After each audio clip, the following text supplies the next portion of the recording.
Lending to the private sector has picked up in the country after a High Court ruling in March this year that annulled the interest rate capping law.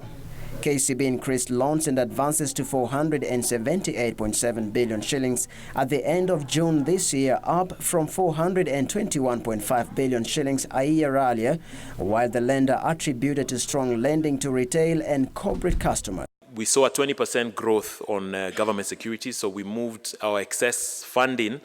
We've invested it in government paper, so from increasing from 110 billion to 133 billion. However, the increased lending returned to hurt the bank, with the stock of gross non-performing loans increasing to 39.1 billion shillings, up from 37.6 billion shillings in June last year.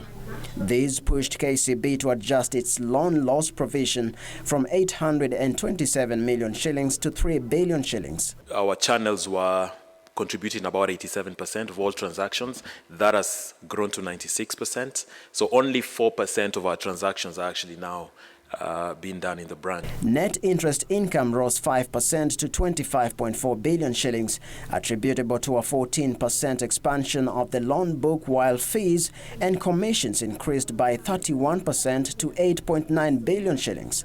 KCB says transactions done outside its branches increased to 96% of total transactions, up from 87% in 2018, driven by mobile banking. Despite opposition from a parliamentary committee, KCB officials say they expect to complete the takeover of National Bank of Kenya by next month. We've remained resilient in our business across our teams, and it's how much progress we are making in the last quarter. When we look at whether it's a customer profile on what we are building our businesses, our market share remains strong.